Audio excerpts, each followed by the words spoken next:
time in Tech Tallinn? No, actually, I've been here last year as well. I also had a session, but this year it was much bigger. Okay, tell me about that.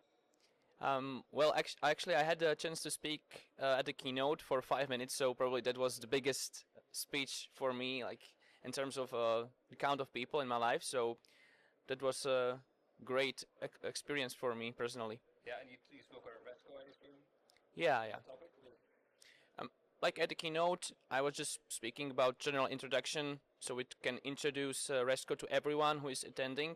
So that's a great chance for us because everyone was at the keynote, right? Yeah, perfect. And then my session was about Forms Plus, which is like a solution for data collection, which runs on Dataverse. So anyone who is using Power Apps or Power Platform or even our own native Resco mobile app can access and use these forms.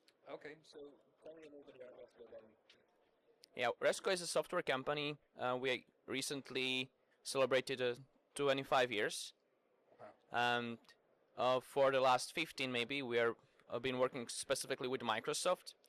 When Microsoft released their business application, like the first stages of Microsoft Dynamics, we had we took the chance and we built like mobile client for that because it was just for a computer, and there was no mobile client, and so the mobile client grew and grew and grew, and today it's a great application with a lot you can do in that. Right. Now that you have Power Apps as well, that's we now try to like find the void in like what Microsoft Power Apps cannot do and be like really best in that, which is like maybe offline when you need millions of records or stuff like that. Right. How do you handle that with millions of records offline? Is that a local database on the... Yeah, we have a local database, and like we spend years fine-tuning that process, so our clients can have 20 millions of records in offline as well. Wow. Because I've had that experience. I've built a Power App, I've used a Power App before, and the issue was you need that constant connectivity to the internet. Yeah, exactly. To use it.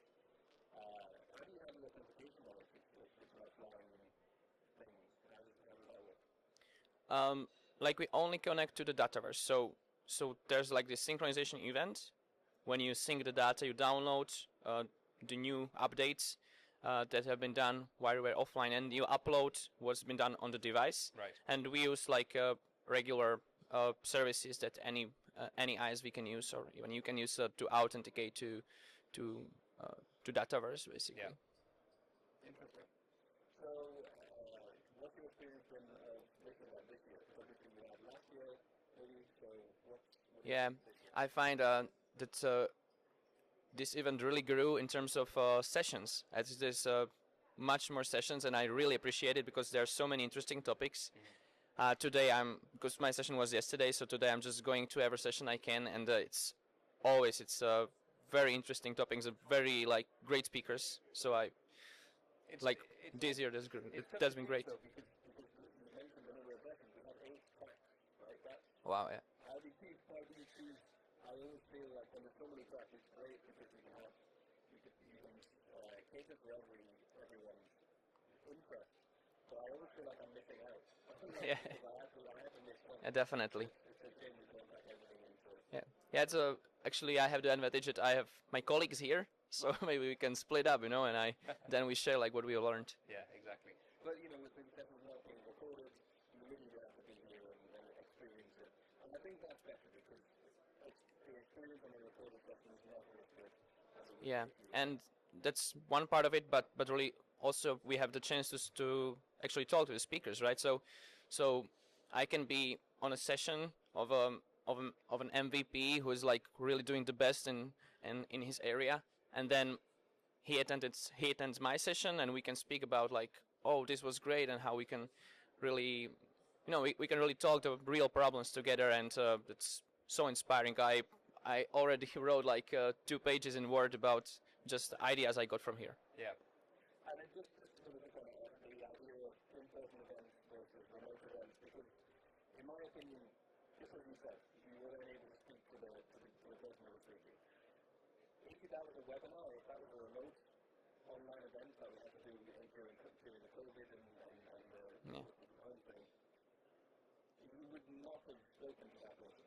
You wouldn't have spoken to anyone else who was attending. Whereas here you have lunch with them, you're just collaborating and getting to know other people. It's a completely different thing than just attending an event online and seeing the speakers. It's actually being part of the event. Yeah, it really is, and also you like bump into things that you wouldn't search on YouTube, because there are things that like you wouldn't know there are even, so. Exactly. And just chance conversations, and this, for example, this just chance conversations that wouldn't have occurred if there was no. Yeah. There was no. Yeah, that's so true. Room to walk around in.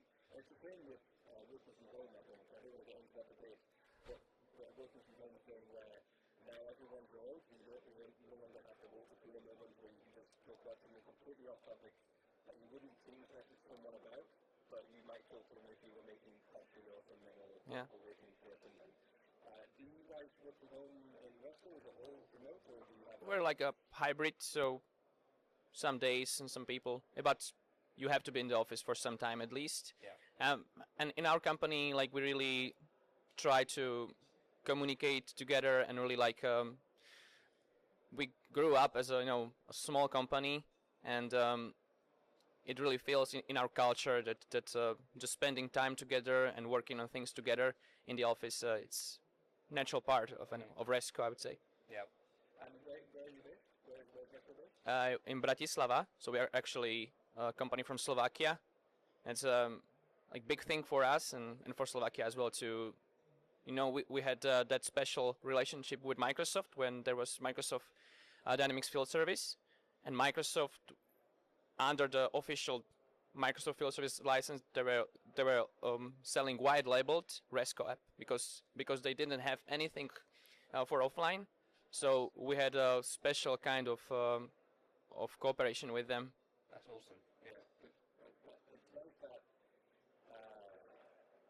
It's like that Microsoft has got to the thing Yeah. went well.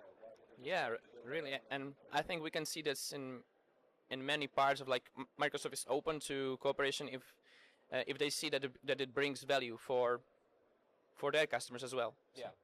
So last topic, I think, AI.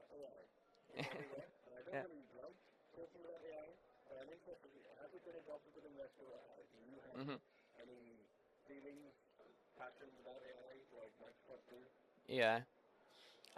I think it's great, but I think like as we have heard on the keynote, like we are just at the beginning phase. So it was said there as well that we don't know now like exactly what will be the biggest advantages that it will bring us, and so we need to be open and just look out and try everything that we can, and it's great that so many people are enabled to really work with it daily and come up with ideas. So it's and in Resco we have been using AI like for some years for like specific use cases, I would say, but on my session I also like demonstrated a few AI cases, but as I said, like specific to what we do, and that's great that we are able to adopt it like that. Yeah. Awesome. Well, thank you so much for joining me. Yeah, thanks, Dean. Any feedback for the event organizers or for attendees who are thinking of maybe coming next year? Any thoughts for them? I don't know really. As I said, like I really appreciate the content that is here. That's really high quality. It's great. Awesome. Thank you. Thank you.